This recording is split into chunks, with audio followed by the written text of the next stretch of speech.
Hello and welcome to Sunday Night Conversations presented by D1Baseball.com. I am your host, Michael Patrick Rooney. Tonight's episode brought to us by our good friends at Netting Pros, the official netting partner of D1 Baseball and the Sunday Night Conversations. They're the industry leaders in sports facility netting and equipment solutions. You can find their products at some of the top venues in Division I baseball. You're talking about the University of Tennessee, University of Texas, Arkansas, Texas A&M, Oregon State, LSU, Mississippi State, and so many more, whether it's batting practice equipment, facility netting, custom wall padding, custom facility improvements. Netting Pros is the top choice in the industry for facility equipment solutions. Visit nettingpros.com today to learn more. So we have two Sunday night conversations left this fall, and I am fired up about this one. If you followed on social media, you know this one's about Nebraska baseball. And really the theme all fall has been we're in this time in college sports, which also means college baseball, of chaos and change. And so I think when we're trying to guess what the future is going to be, there's a lot to be learned from the past. And I just think that the program building job that was done by Dave Van Horn at Nebraska at the turn of the century is one of the all-time great jobs of building a program. And I've got three guys here tonight that played on those teams who are now all in the coaching community. And if you follow college baseball, you know these three guys. And so we're going to have a lot of fun with this. Before I introduce them, let me tell you kind of the other part of this. I remember being an assistant coach at Arizona State in '99 and being in a recruit. And, like I grew up in Pennsylvania and I'm coaching on the West Coast. I'm at a recruiting event and, there's always gossip at the recruiting events with the assistant coaches. And I hear assistant coaches talking about Nebraska baseball. It's the first time in my entire life, no offense, that I'd ever heard someone talk about Nebraska baseball, of Nebraska football for sure. And I heard some coach say, "We hate Nebraska." And I was like, oh my gosh. And I was like, I interjected myself. I was like, you hate Nebraska football? Like, I get that. Like, the heavy is the head wears the crown, right? And they're like, no, baseball. I'm like, oh my gosh, I'm sorry, what? Like, what are you talking about? Like, because, in fairness, Nebraska in the last year of the Big Eight had finished last. First year, that was, I think, 97, maybe 96, 97. First year of the Big 12, they finished 10th out of 11. So for me, Nebraska just really wasn't that relevant in baseball at that time outside of Darren Erstad being the first pick overall in 95. But that team was under 500 in the league. So it was so wild to hear coaches in the Big 12 saying, oh, yeah, Nebraska is a bunch of this, that, and the other thing. That, as you guys know, that's the highest praise. When people can't say enough bad things about you, now you've arrived. Something good's happening. So that really piqued my interest. And, of course, what was about to happen with Nebraska baseball, 2000, they go from nowhere to game 3 of a super regional. 2001, these guys go to Omaha. 2002, Nebraska's back in Omaha. And then the 2005 team with Alex Gordon. So just incredible. And I'll never forget, I can picture where I was sitting on a chain link fence when I first heard the expression, oh, yeah, we hate Nebraska baseball. Oh, it was so good. So if you're watching, I've got Will Bolt here. Will is the current head coach of the University of Nebraska. Will was the shortstop on these teams. Will was a 4-year starter at Nebraska for these Dave Van Horn teams. 252 games played, which is just incredible. We've also got Justin Seeley here, who 12-year assistant coach at Texas A&M, which has got a huge tie back to Nebraska because the head coach there was Rob Childress. Then Justin was at Oklahoma State, and I'm shortchanging his coaching career there. And Will, you were at Texas A&M for a stretch there too. And of course, we're going to talk. Rob Childress is going to come up tonight because he was the pitching coach at Nebraska during this time. And I still think Rob Childress does not, and he, by the way, he's your pitching coach now, Will, does not get the credit he deserves for what happened at A&M. A&M, you guys went to 13 straight regionals when Coach Childress was there at A&M. The previous streak, the best streak for A&M, was 4. So they had never been to more than 4 regionals. You guys go to 6 super regionals, 2 Omahas. So again, Justin and Will's fingerprints are all over that. And then we've got RD Spiehs right here, who's a Grand Island Nebraskan, won 21 games for the Huskers. What's the word I'm looking for here? He bailed on the 2002 team, I'm told. Just kidding. He's signed professional, which is the goal of any player. And I may or may not have been put up to that, RD. But RD has been coaching for a long time. He's been at Northern Colorado. He's been at Little Rock. He's been at Illinois State. Now he's the pitching coach at Tarleton State, who, by the way, last year became the first Division I transition program to win a conference tournament. Now, of course, they couldn't go to the NCAA tournament. but really cool. So obviously these guys have had incredible coaching careers, and this is poignant too because Will's Nebraska program right now is in real momentum. They take Arkansas, the number 1 team in the country, to Game 7 of a regional in 2001. Last year they win the Big Ten tournament in crazy fashion and then go to the Stillwater Regional. So really, Patrick Ebert, who wrote our fall report on Nebraska, super pumped up, even texted me and said, I can't wait to listen to this because I just think the program is on fire right now. So anyway, sorry about the long intro, everybody, but I am fired up to talk about this era of Nebraska baseball that you guys played in. So let's start with this question. Will, you're going to go first. Tell me how you were a Texan. Tell us how you came to Lincoln. Yeah, no, appreciate the intro and really appreciate the conversation tonight, Roons, and everything you guys do for college baseball first and foremost. So honored to be here tonight. But yeah, it's funny, you mentioned not knowing the history of Husker baseball. And I've told this story once, I've told it 100 times because I tell it to recruits and their families, just kind of my journey and my story. I had all of one Division I offer out of high school before Nebraska, and that was Northwestern State, which was in Natchitoches, Louisiana, is in Natchitoches, Louisiana. Dave Van Horn was the head coach there. Rob Childress was the recruiting coordinator there. Those guys probably watched me play 20 times in high school. I had signed with McLennan Junior College. That was kind of my plan. I was going to go to JUCO and go figure out go bet on myself and figure out, what my next move was. Texas A&M, ironically enough, was my dream school. I was an Aggie fan growing up. It was 45 minutes down the road from Conroe, where I grew up, and being an Aggie was all I ever wanted to do. Rice University was probably the other school that was recruiting me. They had basically watched me a bunch and said, "Hey, we got Damon Thames. He's an All-American. He's hit 30 home runs. He's going to sign in the draft. We're going to have room for you, and just wait. And all the while, Dave Van Horn and Rob Childress have gotten the job at Nebraska, and they've offered me. And they call me up and say, again, this is before social media. This is January of my senior year in high school, which is 1998. Nobody knows that Dave and Rob just went from Northwestern State to Nebraska. They're getting ready to take over a Power 5 program. And they call me up and they say, "Hey, Will, you want to play in a big conference? Why don't you come to Nebraska?" And my honest to God, my first thing that I said to Rob was, I didn't know Nebraska had a baseball team, coach. So that began my recruiting to Nebraska. Rice, like I said, they were recruiting me lightly. A&M had taken a pass and said, "You can walk on if you like." Damon Thames, long story short, did not sign in the draft. He came back for his senior year. I would not have had a spot at Rice. I would have ended up at McLennan. I made that decision in about March of my senior year to take that leap of faith to go to Lincoln. Rob Childress was the heavy recruiter for me. He was a recruiting coordinator there. He bugged me until I couldn't say no, basically. I went on a visit. There was snow in the outfield, no outfield fence. I met Tom Osborne, which was pretty cool. And my parents just kind of had a hunch. They said, "You like these guys when they were at Northwestern State. They're at Nebraska now. You've always wanted to play in a big conference. Why not?" And I took that leap of faith. We were being recruited to Haymarket Park. That was part of the recruiting pitch. Even though we played at Bug Belcher for a few years there, ended up, again, made that decision to go to Nebraska, and it changed my life, obviously. Oh, that's awesome. Justin, go ahead. How did you get to Lincoln? Yep. So was at Northeast Texas Community College. While I was there's a guy named Jeremy Talbot that was the assistant coach there, who had been the volunteer for Will and RD at Nebraska prior to.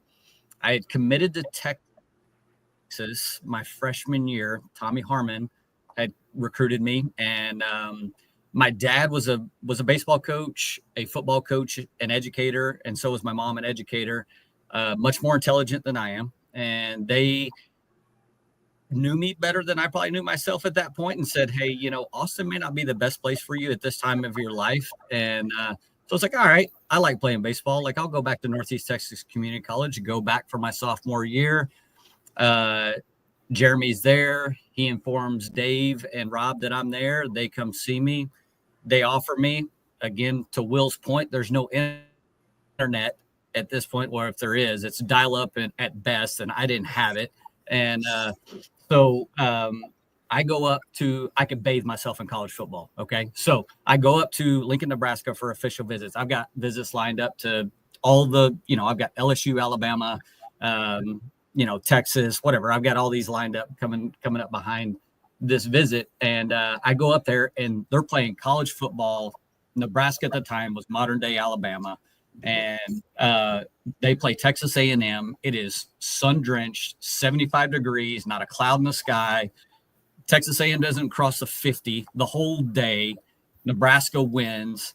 And then they take me out to this field that they're playing at currently, but that field's going to be a thing of the past. We're going to be playing at this other field, Haymarket Park, that Will now coaches at.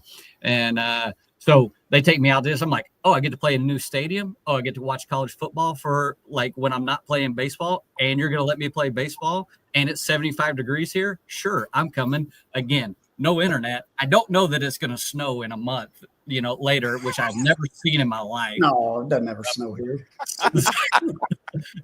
So I think this is great. So I'm some hayseed from East Texas, and I think this is great. So I think it's the greatest thing ever. Dave and Rob and Mike were fantastic to me on my visits. Will was part of my visit. RD probably was in there somewhere too, with this big, beautiful hair. And anyway, I thought it was great and canceled off. I have a phone call on my dream was to play at LSU when I was growing up. Eddie Furness is from my hometown, one of the greatest players in the history of LSU. So that's what I want to do. I come home on my voicemail, which is not on my phone. It's on the actual recording device that we used to have, So is Turtle Thomas offered me a scholarship on my voicemail, deleted it, called Rob and Dave, said I'm coming to Nebraska, and that was it. Oh, that's so great. You shouldn't have deleted that. We've had Turtle on there saying big guy, calling you big guy. I don't think they have.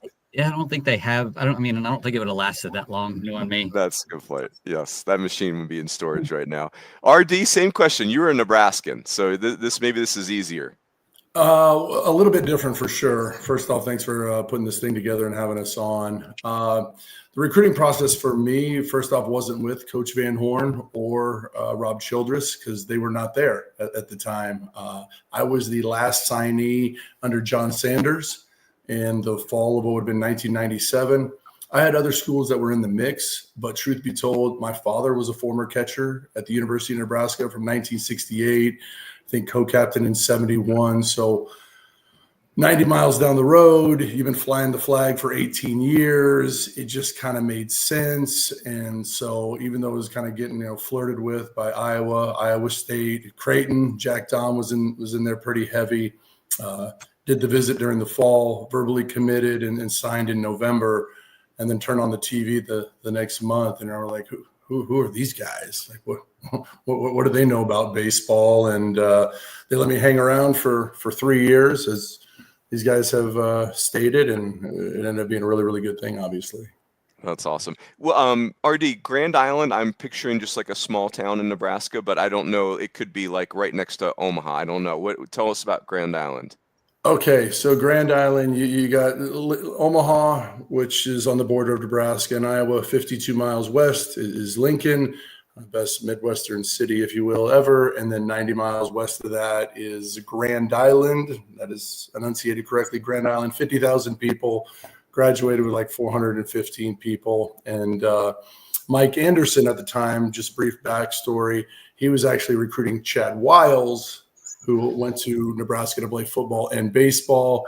He was my host on the visit. Everything worked out seamlessly. It was pretty much a no-brainer. And then, like I said, they brought the new fleet in, and we meshed together pretty quickly and turned out pretty well.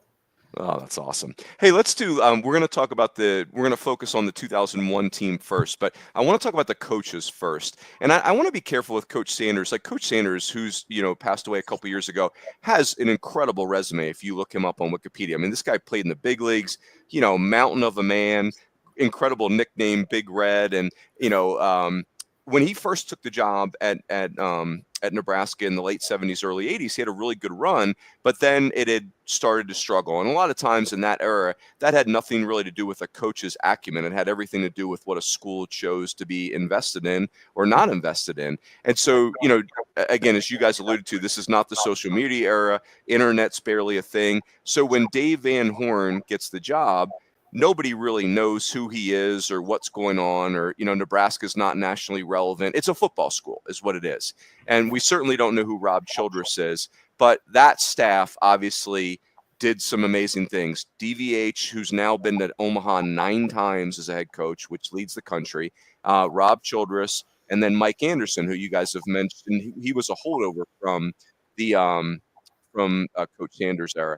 But Will, you kick us off. Tell us about, like, if you want to pick one of them or just a general, like, I want to hear about that coaching staff, because obviously they took something that was struggling and just exploded it forward. Yeah, and I think you bring up a great point. When Dave was hired, Bill Byrne was the athletic director at Nebraska. Bill's went on to do some great things in athletics, both at Nebraska and then Texas A&M. But he made a commitment to baseball, and that was evident with basically promising that coaching staff Haymarket Park and a brand new ballpark, which still is one of the best in the Midwest, but at the time was certainly the jewel of and the envy of everybody in a 200-mile radius. But that coaching staff. I mean, you look at it. There's 3 major Division I coaches that were on that staff. And, again, rewinding back 20, 25 years ago, you had 3 paid coaches on staff and, and a volunteer. So Dave had a track record of winning. He had won a national championship at Central Missouri, the D2 level. He'd basically won everywhere he had been. That's what attracted me to him. He talked about winning. He talked about not making excuses as to why you couldn't win at a place like Nebraska with the resources, the commitment now that they've made to baseball at that point in time, and the ballpark that was coming. So, yeah, it was a unique dynamic with those guys. All had different personalities. Mike was the high energy, energetic, entertainer type personality. They kept him there on staff, and he did an amazing job with our hitting. The entire time that we were there, hit over 300 every year, a bunch of home runs, a bunch of stolen bases.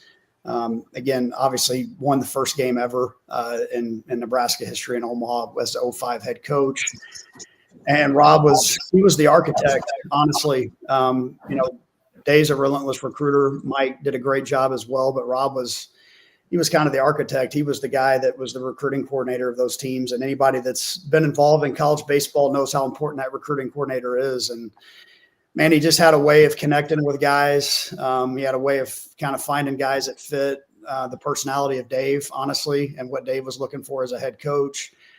And he put those teams together. I mean, he did a huge part of that work with the pitching staff, the offense, just putting together amazing talent for those guys to work with. And it was a perfect storm with those 3 guys, and just they all fed off each other in different ways. Dave was able to be hands off with a lot of things just because he trusted those guys, and they led us in a way that, again, it still resonates with me, 25 years later, to win at Nebraska in a place where there's some disadvantages with weather and some of those things. You just say, hey, we got no excuses as to why we're not going to win. We're going to come up with reasons why we can. And that's what those guys did. And that's what they instilled in us every day. So awesome. Hey, RD, I'm going to have you talk about pitching for Rob in a second. Justin, here's the question I want to ask you. So, when you guys had that, like, you got so good so fast, it becomes mythical. And again, on the West Coast, here's what we would hear from coaches. They would say stuff like, you'd rather not have an 0-2 count on a Nebraska hitter because they will be so far on top of home plate. It's almost like they're trying to hide it. Like, and if you're even an inch off the plate, they're just going to wear it and go to first. So you're better off just getting them out early in the count when you don't even have to deal with that. So my question for you, Justin, is, like, what was it like being a position player, with Mike and DVH? Like, the system felt like just toughness and all, like, you're going to have to do a lot of different things. But at the same time, you guys put up ridiculous numbers. So what was playing offense like in their system? Well, the ridiculous numbers came from talent, and which we'll hit on that. And I think that was where Rob came in. Now, the discipline part of it, that came from Mike. Mike did an incredible job of setting a tone with a two-strike approach. And then probably the slug came from Dave. And Dave was very good at what our plan was from a two-strike standpoint. The guys that were outside of Matt Hopper, Dan Johnson, Jed Morris, those guys, the other 7 guys in the lineup, the other 6 guys in the lineup were going to be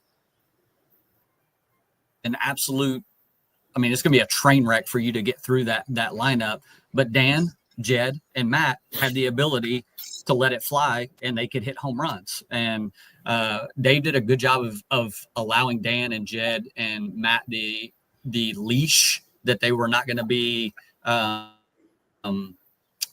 there was not going to be any repercussions for them striking out a little bit more, but also giving us a little bit more slug, which they didn't do either, by the way. But they just had the leash to do it. And the rest of us, our job was to get on base. Our job was to milk every pitch out of every pitcher until they got tired. And then we had a couple of runners on, and those guys would hit a home run, or we'd steal a couple bases, and we would turn, the defense upside down. And then Rob, on top of that, when RD hit the mound, when any of these guys hit the mound, they were going to pump strikes, stuff it on the opposing team, and challenge them. I mean, we were going to be on offense when we were on the mound. So, I know you asked about the offensive side of it, but there's complementary baseball, right? Like those guys did a good job of instilling that, and they had it is a very obvious plan. Like for us in hindsight, when you're in the middle of it, it doesn't feel that way. But now looking back, you definitely can see it.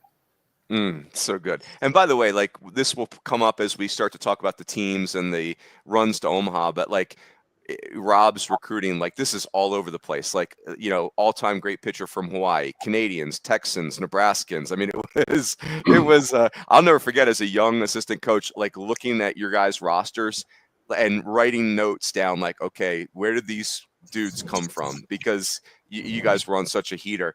RD, what was pitching for Rob like?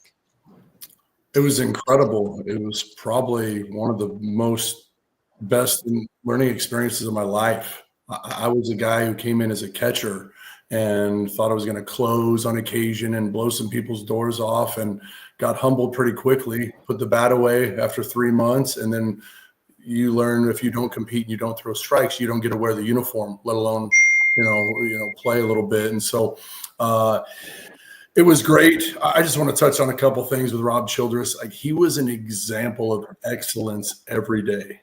And I'm talking about when you threw your 60 pitches at Rice, he was at your hotel room at 7:30 a.m. running the 3 miles, the 30 minutes with you the next day. Like, I still have the old VHS of like him standing in himself, not one of our players, not a dummy, him standing in on bullpens being like, no, breaker point of the plate, not in front of the plate, throw it again. Oh my gosh. It was ridiculous. He's out, like, we're getting ready to play A&M at Olsen Field, and he's got his old ratty left-handed catcher's glove catching flat grounds down the line 90 minutes before first pitch. And let me say this, I think Rob was way ahead of his time as far as how he called the game and how it was sequenced in. Like late 90s to a degree, there was still a lot of Division I teams that were like, hey, 70% fastballs or you're soft. And he really knew pitch backwards, how to get in there, how to expand the zone, how to build the trust and camaraderie of a pitching staff. So that was incredible. And like these guys have said, Justin and Will said, the recruiting piece, looking back at it, dear Lord, we'll just get the best player from Colorado, the best left-handed arms from Iowa. Oh, you're the best junior college kid from Kansas. We'll go 8 years in a row with a drafted catcher that's always all conference or not all American. And, every outfielder for, 5 years was drafted or ended up in the big leagues. It was pretty remarkable. Just so good. All right, so let's talk about some of the teams, and I'll kind of set it up. So, and Will, you're the perfect first person for this because you're on all 4 of these teams. So, 98 DVH gets the job really late, if I understood it correctly, and 98 goes like the way any first year, last second thing would go. 99, it's starting to turn, and you guys make a regional, and I think you go 0-2 in that regional. Now, 2000, you guys finished second in the Big 12. So that's really unique. And then you are in a regional in Minneapolis, I guess Minnesota, but you're the 1 seed. So you can't host yet because there's no Haymarket.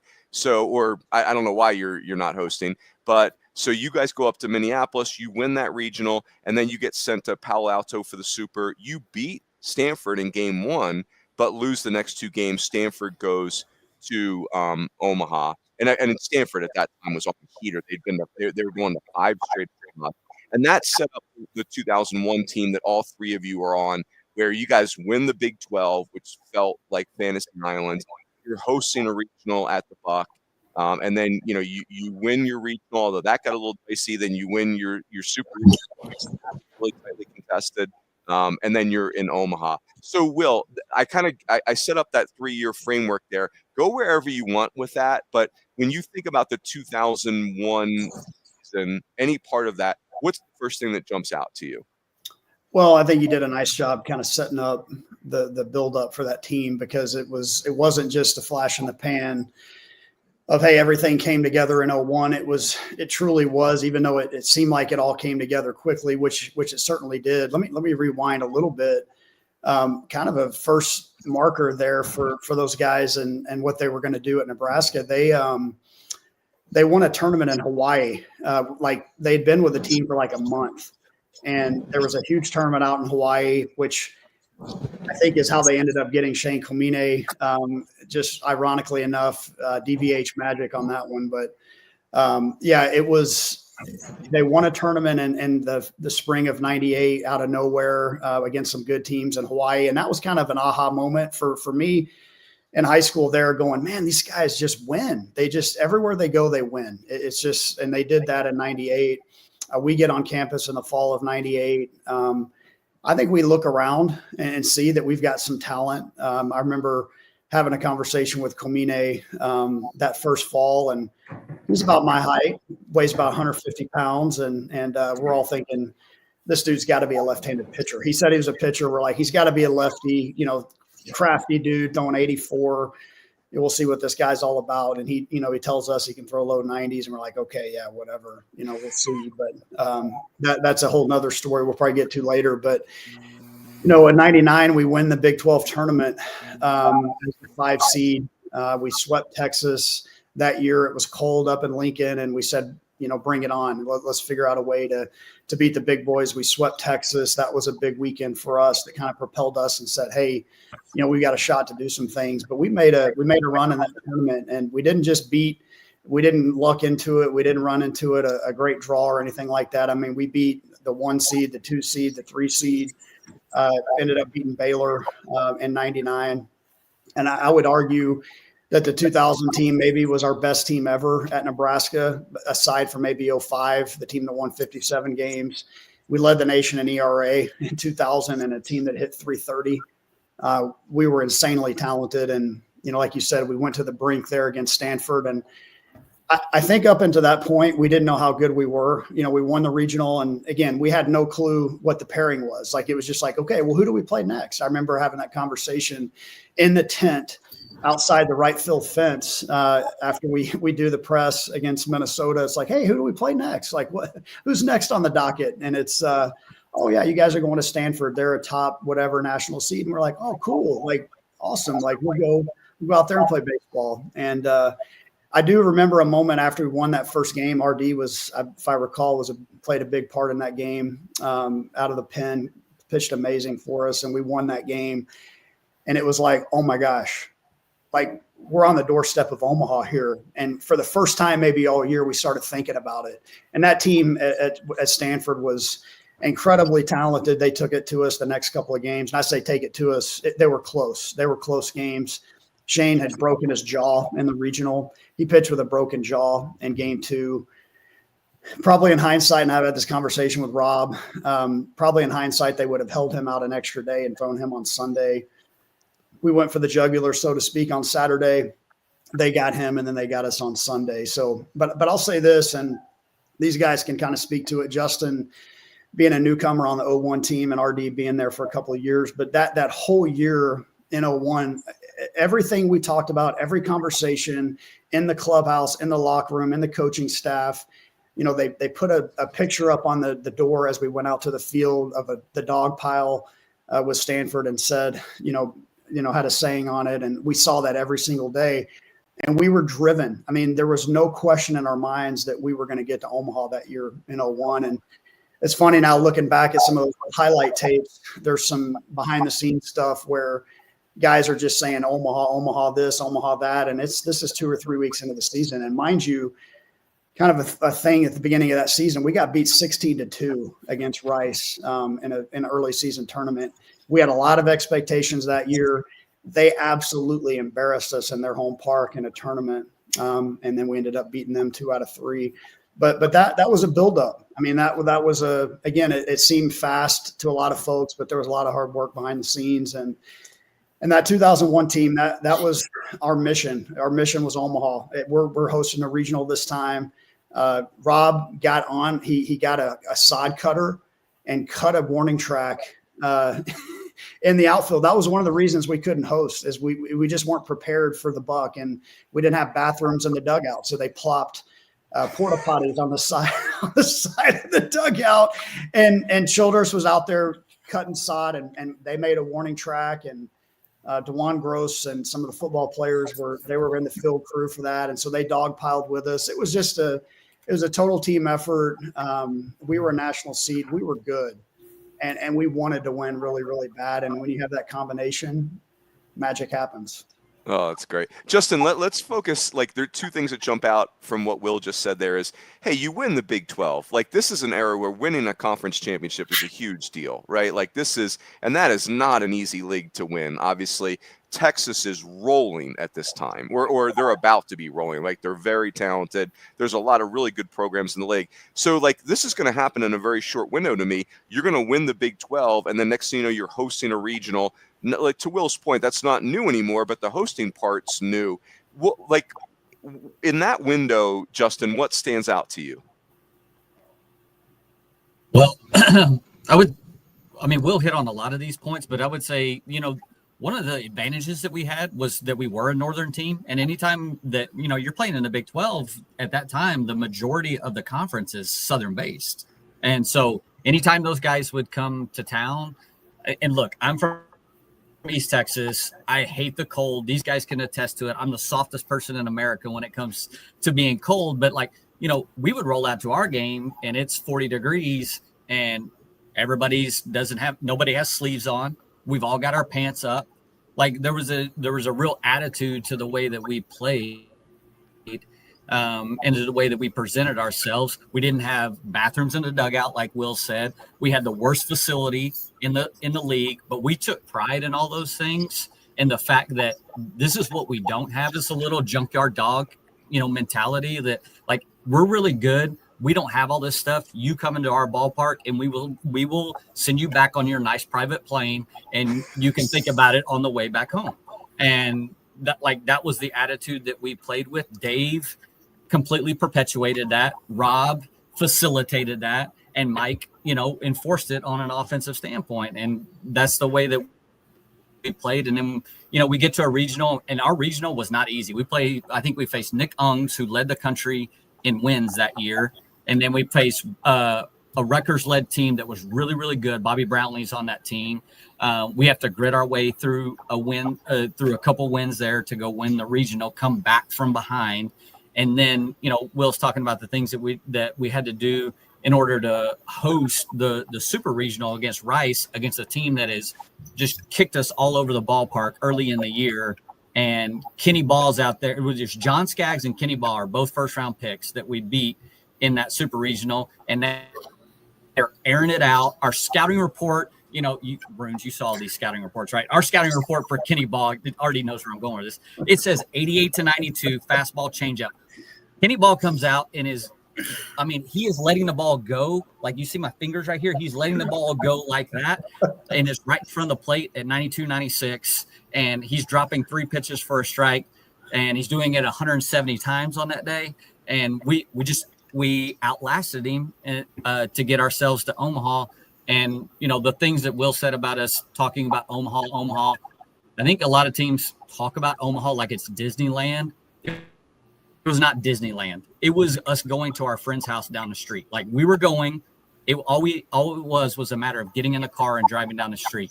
And I think a lot of teams, I've coached long enough that a lot of people think of it like is this far off place that we're never going to go. And that team, we definitely did not have that. We definitely thought we were going to give me the keys.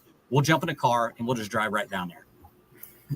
So good. And to your point, Justin, like Rice was just humming at the time. Like, they had just gotten done having Lance Berkman have a 41 home run, 137 RBI season. They were becoming regulars in Omaha. This is 2 years before they're about to win a national title. And they're going to beat Stanford to do this. So, and like you mentioned, first round arms. I mean, this is going in the front door. Hey, RD, so here's what I want you to, I'd love to hear about, hosting the Super Regional, clinching Omaha at the Buck, and then what it felt like. And Will and Justin, I want you guys to comment on this too. Okay, now the Huskers are going to Omaha, what that experience was like. Yeah, no, I can remember this after we win the regional and we were informed that we were hosting the Super Regional in 2001. Haymarket could have been a go. Haymarket was a possibility because they had the facilities, but I vividly remember the practice maybe on Monday where Coach Van Horn was like, I said no. And we're like, what? How do we not go to the Cathedral and play? And he's like, this is our yard. We know the bounces. We know the hops. This has got our blood, sweat, and tears in it. And we're like, good call. And so we weren't already hyped up enough to be hosting a team who slapped the taste out of our mouth in February against the 15th and 30th overall pick. It was like, yes, they have no idea what they're getting into here. And so that was incredible. Like Will stated too, this started, 24 months prior. We did sneak a win in the 99 regional. The Super Regional was a big learning experience as well in 2000. And I can remember, Will, we were playing Creighton at Rosenblatt, maybe late March. And he's like, hey, what's going to happen if that's LSU or said team in the other dugout? And we kind of smirked, but it wasn't like Justin said, Neverland. It was like, it's got a real shot to make it happen. Comini was Comini on game one. They threw Skaggs because Ball was on short rest. The offense, like always, did it. I think it was up to 97 and the most hellacious breaking ball that I had ever seen up to that point. But it was awesome. The dog pile, I'll never forget the victory lap after the dog pile, shaking all the hands. The people at Buck Belzer, they brought in more stands. I think the capacity was 1,500. That day there were 5,800, and it felt like 58,000. And you fast forward a week later, just kind of segueing into the tournament. We played the second game against Fullerton on that day one, and Tulane and Stanford were squaring off, and we had to kind of walk, weave our way through the stadium to get down to the indoor hitting things. And the crowd erupted. And I thought about it earlier today, got goosebumps, got them right now. I was just like, this is happening. This is happening. And it wasn't by luck or it wasn't a flash in the pan. It was just a bunch of guys who hated to lose and got that reward. So that was fun to be a part of. Oh, so good. Hey, Will, so let's talk about the Omaha part for a second, because you shared a great picture that we put on Twitter of you guys on the line for the national anthem. I mean, Rosenblatt by itself is that's like a church, right? It's like a cathedral. And, Fullerton is this historic power. And I watched, anyone that's listening, you can go on YouTube. I found a minute clip of you guys clinching Omaha at the Buck, and that was amazing. What you just described, RD, high-fiving the fans who are literally hanging over the fence onto the field. And when I say fence, I mean literally a chain link fence. And and then just you guys playing Fullerton, it's amazing. Kirk Sarlos is on that team, and Brett Kay, that one of the best high school coaches in the country at J. Sarah Catholic, he's the catcher. Paul Gillier is the home plate umpire for that game. It's Mike Patrick and Harold Reynolds on the call. Like you said, when I think John Cole was the leadoff hitter, if I'm not mistaken, and he comes up to home plate, and again, I'm just watching the replay, the ESPN replay, and the place just explodes again. So Will, yeah, any recollections from like that game one in Omaha against Fullerton?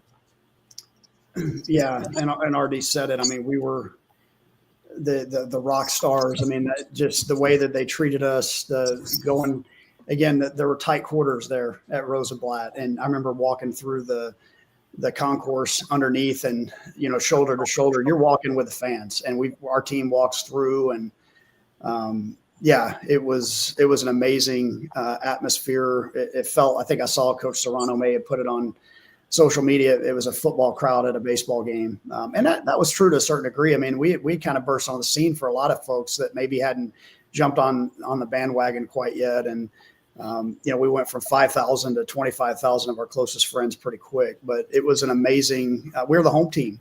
And I recall, and that picture that you refer to, where we had just done the anthem, you've got the iconic Rosenblatt scoreboard in the background, which, that when I think of it as a kid thinking about Rosenblatt, it was the rainbow colored seats, and it was the crown, scoreboard.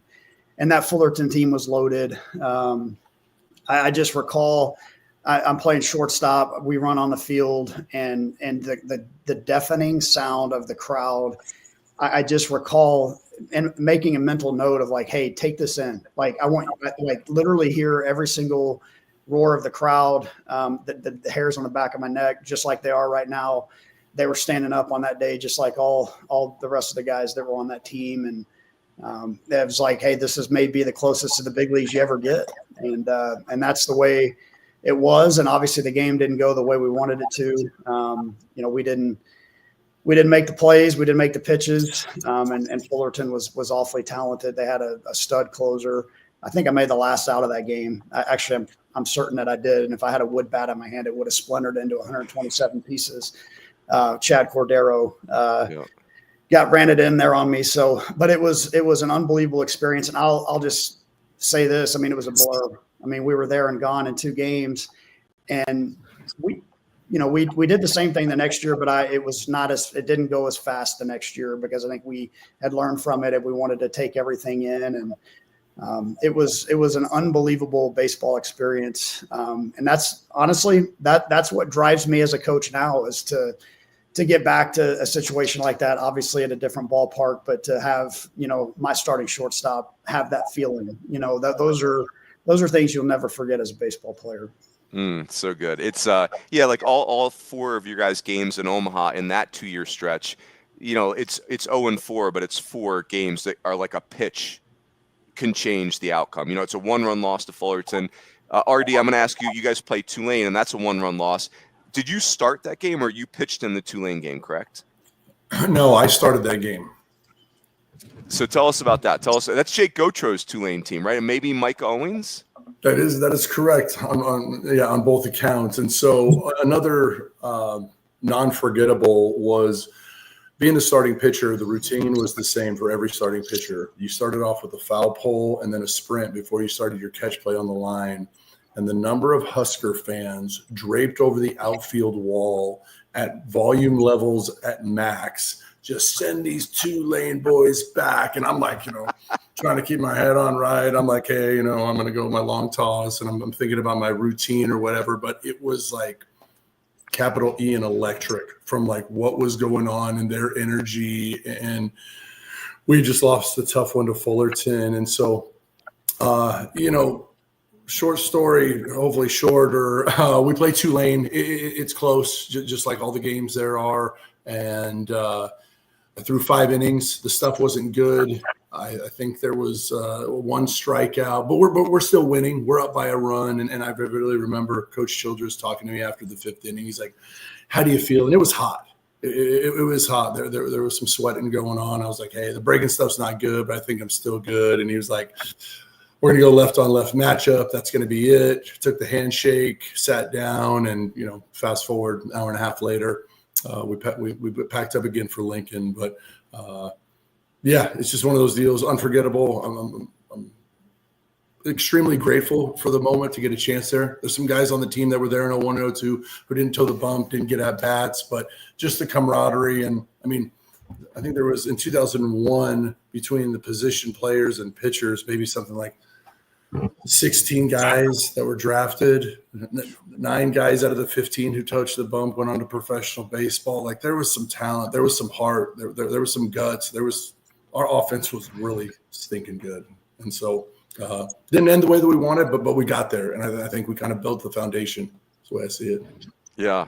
And so, Justin, I'm going to ask you about 2002. Now, you feel free to mention anything about 2001 too. But so as I've studied it, 2002 is different. It's not as dominant a season as 2001 is, but it does, like, you guys have the feel of when you get to the postseason, there is something to just knowing how to win in that environment where I've always felt like our regionals, it's just so different than a regular season.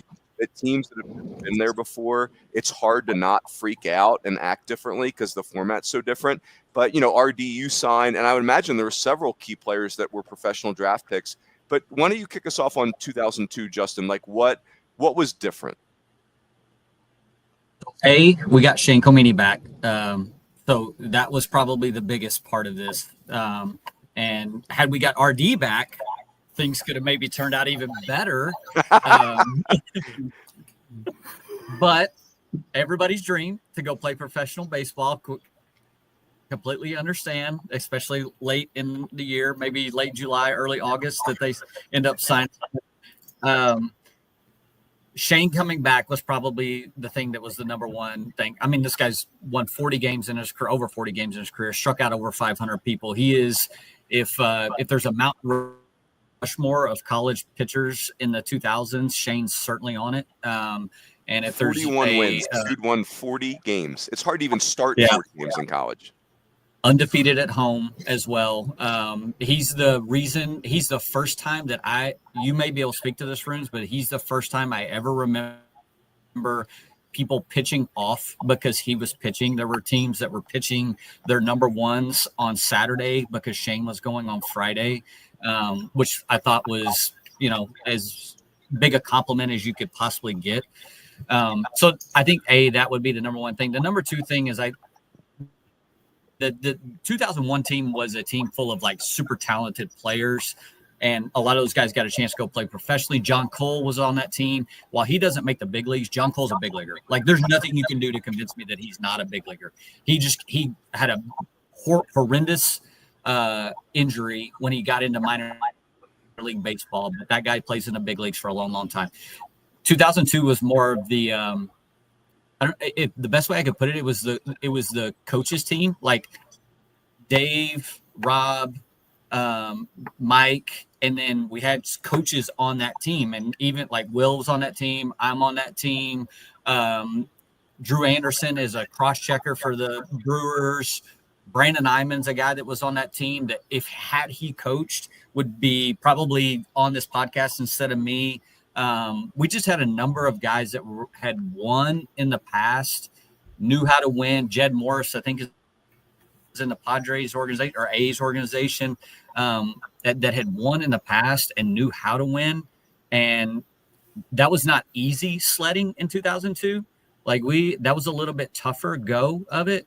But I don't think the expectation was ever any different. I mean, I thought, just kind of going back to what I was saying before, like we always thought we would end up in the same spot.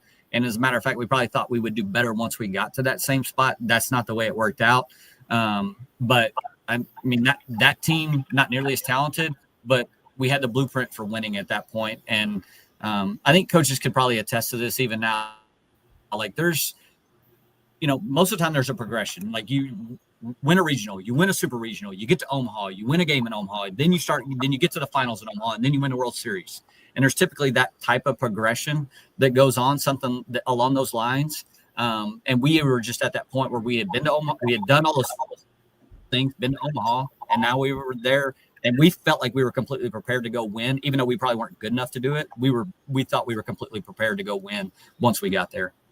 I love that. Hey, so let's do this as we start. I want to talk about some specific players as we start to kind of put a bow on this. So 2005, the 2005 team, DVH has gone to Arkansas. and Mike Anderson has become the head coach, and Rob is like kind of the associate head coach. And the famous, I think Brian Dunsing might have been on that team, or he might have been drafted already. He was a freshman on your guys' 02 team. But the names that I want to focus on are Shane. I want to talk about Shane for a second. I want to talk about Dan Johnson. He's very memorable to me. And then I want to talk about Alex Gordon, because Alex Gordon probably – I'm going to say this, maybe I'm wrong, and I want you guys to correct me, but I'm wondering if Alex Gordon ends up at Nebraska, if not for your guys' Omaha runs. I don't know. Like, I don't know the answer to that question, but those are like the three famous guys. So anybody can comment on this, but Shane was this 5'9" right-hander with like a thunderbolt arm, and I'm picturing like a big fastball that probably was at the top of the zone, and like a ripper of a breaking ball. Is that who he was?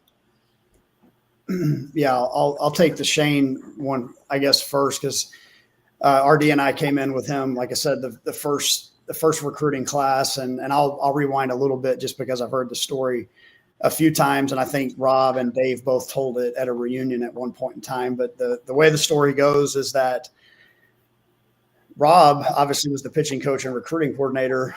He had some doubts about Shane and his stature. Not being able to see him play a whole lot, word of mouth. They had great recommendations. I recall them being a little bit concerned that he was a trumpet player in high school. And again, no offense, I played the trumpet back in the day as well. But hey, this guy's in the band. He plays the trumpet. Like, is he really going to come in? How many ever miles away from home to Lincoln, Nebraska, where it's cold? Rob still tells this story. He tells Dave, hey, they're going to laugh us out of the Big 12 if we put this guy on the mound. And it was the most remarkable thing I've ever seen. And honestly, in all my years of playing and coaching in college sports, like Shane, 5'8", straight downhill. Again, before we knew the analytics of things, I mean, his release height was ridiculous. His extension was ridiculous. The spin on the heater and the breaking ball is a 5-pitch mix. He was a mythical creature out on the mound. And like Justin said, people started pitching off. They just said, you know what, we're not going to win on Friday. We may as well take our chances. And that set us up. I mean, honestly, you've got that guy on the mound, 20-0 at home, 41 wins in his career. You just got to find a way to win one out of the next two games. And that's the formula, right? In college baseball, win series. And you got a shot to win a league, host a regional, and do some great things. And Shane, he was the reason. I mean, all those other great players, all the talent, all the amazing coaching, everything else that you could, try to describe. We don't do any of it without Shane. And I think these guys would certainly agree with that. We would have had great teams, but Shane set the tone in every way imaginable as this 5'8" Hawaiian dude that had 5 pitches for a strike. The Hawaiian Punch Out was kind of the nickname that the local media gave him. And I had I was his roommate for a couple of years. He lived with me in the dorms. We lived off campus together. Just a highly, highly competitive dude. And, he thought he was the best player on the planet. And in a lot of ways, he really was. So great. Next time, RD, you want to sneak a pitcher under the radar, just start spreading a rumor that he plays the trumpet. Apparently that's like it's a bad profile. Hey, so RD and Justin, I want you guys can split these guys. And again, I'm just picking Dan Johnson. If you guys feel like there's a different player to talk about, go for it. But I really want to talk about Alex and Dan as like two more of the iconic guys. RD, why don't I'll give you first choice. Who would you pick? I'll go with DJ. I'll go with Dan Johnson. So he arrives on campus, and it's kind of like he walks and talks kind of funny. And the Minnesota native is talking about, like his freshman year at Butler. And we're like, where is that? And Iowa Western wasn't Iowa Western at the time, but he's got war stories of, I should have been drafted, but I got upset at an umpire, so I took my cleats off and I threw my cleats at the umpire and I got ejected. The scouting bureau wasn't there.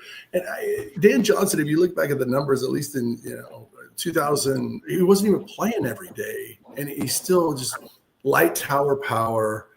It was crazy, but he was just the guy who lived in apartment B2 in Claremont who drank Mountain Dew and liked gas station corn dogs and just rolled out of bed and hit a lot. We didn't know whether he was going to play for 14 years overseas, a big leaguer, but also, fun fact, useless knowledge, he signed his last professional contract as a knuckleballer. No way. Yeah, he was just kind of honing his skills on that for the decade and a half where he bounced around college baseball. But it was just relentless. Like John Cole and Adam Stern were incredibly fast. Matt Hopper could hit the ball insanely far. Dan Johnson, the power numbers were Nintendo-esque. And it was so fun to be a part of that, even though we weren't in the lineup. To see the pitchers during fall ball, it was miserable. It was terrible. Constant chaos. I think we stole 91% of the bases and walked more than we struck out. But Dan Johnson is a good dude. He's hockey tough and relentless. Hey, did you hit that home run against Mariano? Yeah, what was it? A changeup? No, he doesn't throw a changeup, DJ. That's a cutter. Oh, I don't know. I just rolled out of bed and I just hit. I don't know. But that's the kind of guy that he was. It was a fixture in the middle of our lineup. And once again, glad to join forces with him for the 0-1 campaign for sure. Oh, that's awesome. Justin, take Alex. Yeah, tell us about Alex Gordon.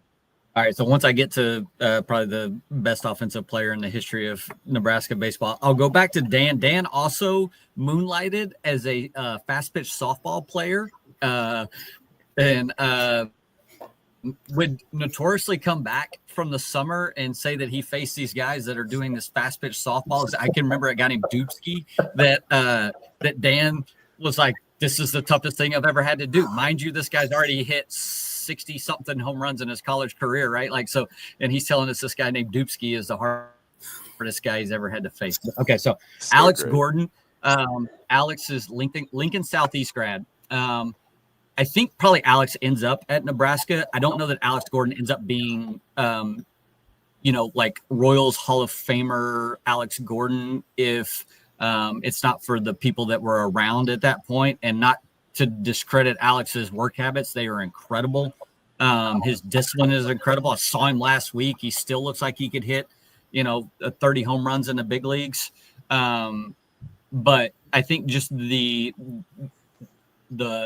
culture that had been cultivated at that point was right up Alex's alley. And he became this probably soft-spoken kid that could really, really play as a freshman into this incredible force by the time he was a junior that the whole program revolved around, to the point where I think he gets kicked out in the super regional and the team goes on and like just runs right past Miami as a result, in order to make sure that Alex gets his shot in Omaha. And then obviously famously Jabba Chamberlain is part of that team as well. And Jabba needs his due when it comes to this, because at that point Jabba goes straight from Nebraska to the big leagues within maybe 15 months, something like that, maybe less than that, something like that, pitching for the Yankees in the playoffs. So, Alex ends up being the force that ends up making Nebraska baseball probably the pinnacle of what it has gotten to this point until Will gets him past that.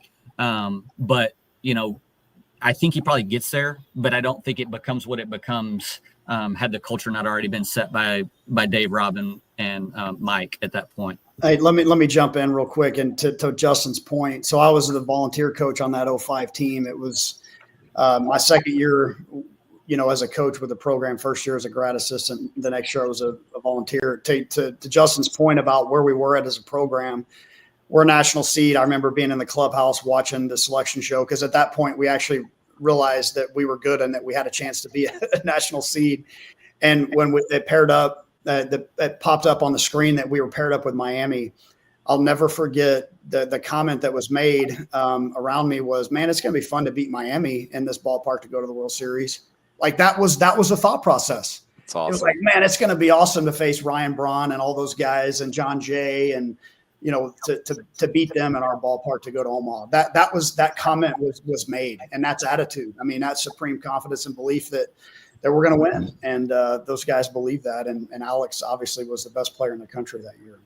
So good. Hey, so boys, let's wrap with this. And Will, you're going to go last on this question because you are, in fact, the skipper at Nebraska right now. And I meant what I said. You guys are on this awesome run. This team for 2025. Obviously, it's just on paper right now, but you guys really have some program momentum going right now.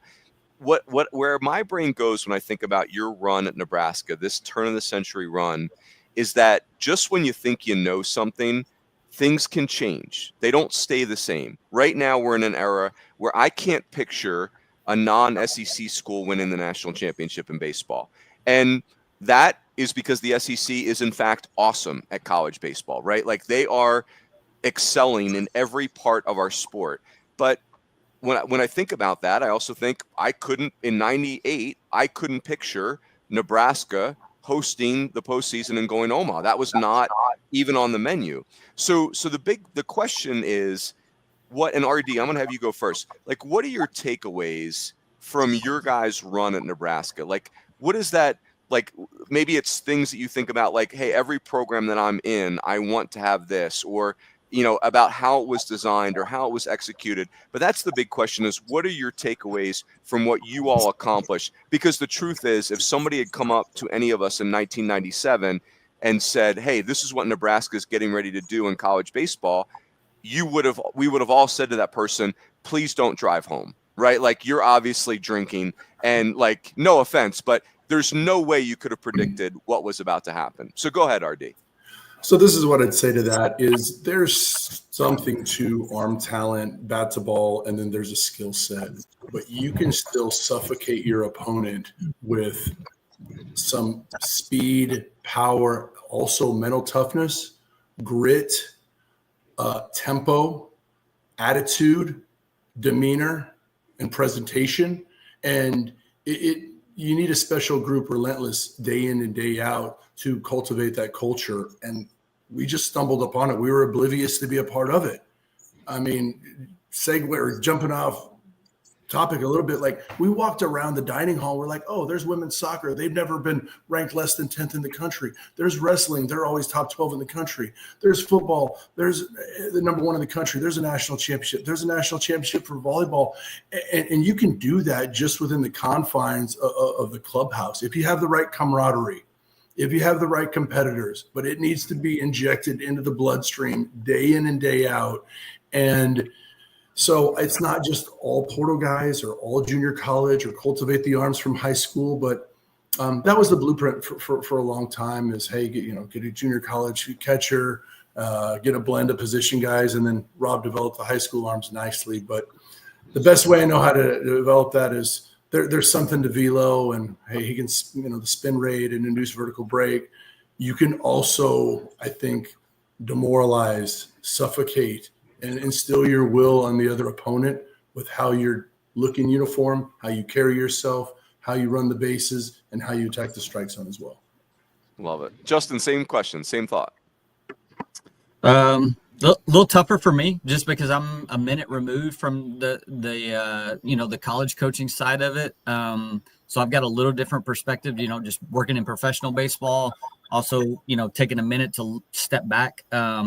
You have to tip your hat to what Greg Sankey has done. I mean, I would say Greg Sankey is probably the most pivotal figure in college baseball, outside of the actual game of baseball, what he's done with that league. That being said, are there ways to get to Omaha? Are there ways to win your league? Are there ways to win a national championship? I mean, you look back, whatever, I'm going to say 18, 20 months ago, Oral Roberts was in the World Series. So are there ways to do that? Yeah, absolutely. There are ways to do that. Is it going to be as routine as other teams would like for it to be? Probably not, because I can say it. These guys can't say it, but the salary cap is different. And that's just that's the fact of the matter. So it's hard to repeat it over and over again. But the things that RD is saying, like, can you cultivate that? Certainly. I was at Oklahoma State. I watched Oral Roberts do it. We played them on a Tuesday. We were a top 5 ranked team. I'll go home to my wife and I go, that team's better than we are, unfortunately. And I knew it in the middle of the season that team, we had better players, like draft picks, which is what you're looking at when you're referencing the SEC or any of the other leagues or teams that are in that stratosphere. But can you be a better team? Certainly, you can definitely be a better team. And there are ways around that. And I would say, the two guys that are, kind of at the bottom of my screen, the way this looks, like both these guys have the ability to do stuff like that. Yep, love that. And, again, we had Evansville last year. That was incredible what they pulled off. So we'll wrap us up with that. What are your big takeaways? You're running the program that we're talking about. And when you think about our sport, what are the big takeaways for you on what you guys experienced? Yeah, my takeaway is that college baseball's changed. It's evolved. College sports, you could hardly recognize the way that things are now in a lot of different areas. But I think back to, my first year here was 2019. A lot's changed since then too. My first full season at Nebraska as head coach in 2020, I had to tell a bunch of 18 to 22-year-olds that their season was cut short, because of COVID. But I came back to Nebraska looking at, it's a different lens, it's a different conference, it's a different time, a different era. But toughness resonates through eras and through sports, and it transcends a lot of things. And obviously you have to have talent. I mean, that is a prerequisite to be good. That good coaches don't exist if you don't have good players. But if you can have kind of that blueprint that we had so many years ago, and RD and I coming in that first year, and Justin 2 years later, as a huge part of that formula, that JUCO guy, chip on his shoulder, guy that you hated to play against. I mean, I remember telling our coaches, like, hey, Seeley's kind of a jerk, and they're like, well, so are you. Would you rather have him be on your team, or would you have him rather play against him? I was like, good point. And now we're, best friends in each other's weddings. But so I guess just to wrap that up, the question you ask is, we were tough. We had a lot of guys that our coaches recruited that had a little bit of a chip on their shoulder. We didn't have the highest rated recruiting classes maybe until a few years later, but we were tough. And that was something that showed up every single day. And you got to have a little bit of that playing on the turf infield with the grass outfield that the football team practiced on, and sub-zero temperatures sometimes when it comes to the real feel. We were tough, and those are the things we're instilling at Nebraska now. A lot of the things have changed, like I said, but what hasn't is I think you can still have a blueprint to do a lot of the things that we did back then. Develop pitching. I just so happen to have that architect backed on my staff right now, and well done, Coach Bolt. Hey, he second in the country in fewest walks per 9 innings last year, and top 20 in ERA, and led the Big Ten in ERA. That's where it starts. Starts on the mound. You got to have some position players that are willing and able to fulfill a role and do what it takes for the team. Like I said, you got to have talent, but we were tough, and our coaches instilled that in us. You could not play for Dave Van Horn if you were not tough. You couldn't put the uniform on if you weren't tough. You couldn't even get on the bus if you weren't tough. And that's what showed up for us every day, and that allowed us to be consistent. And that's what we're building here at Nebraska now is. You ask our players, what's our goal? Our number one goal is to be the toughest team in the country. That's something that's maybe not tangible, but it's something that we have inside of our clubhouse that we're trying to hold on to. And rather than chasing numbers and wins and some of those things, just have some mental toughness about you, some fortitude. And whether it's the portal, NIL, revenue sharing, all things change, that thing resonates, that having some grit to you. And I know a lot of coaches talk about that. A lot of programs talk about that. That's what made us go at Nebraska. Talent and toughness went a long way, and that's what we're getting back to here. Yeah, amen. I mean, even to Tennessee that won the national title last year, and I know it looked like a rock. They seemed like the Beatles at times, but it's easy to forget that just a couple years before they lose Game 3 of a Super Regional with the best team in the last 20 years in college baseball, just have their hearts ripped right out of their chest and slammed on the floor. So like. To your point, Will, like if you want to do big things, you better be able to take some serious punches. And your guys' teams at Nebraska, like the toughness is what the only reason that I heard a coach at a recruiting event say I hate Nebraska is because you guys were so tough and people that's uncomfortable to play against. And Those teams were famous. And then you guys obviously are three of the most well-respected people in our game. And so I knew this was going to be so fun. I can't believe we've been talking for 70 minutes. It felt like 70 seconds. But I appreciate you guys doing this. This was so fun. And again, when I think about the future of college baseball, it's so awesome to look back on what you guys did at the turn of the century and how all those careers progressed. And it's amazing. Really, really cool. So, hey, for the listeners, next week is our last Sunday night conversation of the year. We are going to do kind of a testimonial to Wayne Graham, to the OG. We're talking about those Rice programs. I mean, it's, what you guys did in Nebraska, obviously one of the great program building jobs of all time. And Wayne Graham, I put right there. I mean, Rice was, never relevant in baseball or really any sport. And the dude wins the national title there. Just incredible. So we're going to have David Pierce. We're going to have Patrick Hallmark, Joe Healy from D1 Baseball, who really works in our game because of those Rice teams, growing up a kid in Houston. Can't wait for that. So, gentlemen, really appreciate you. This was awesome. Everybody have a great week, and we will catch you next time on Sunday Night Conversations. Go Big Red. Yes.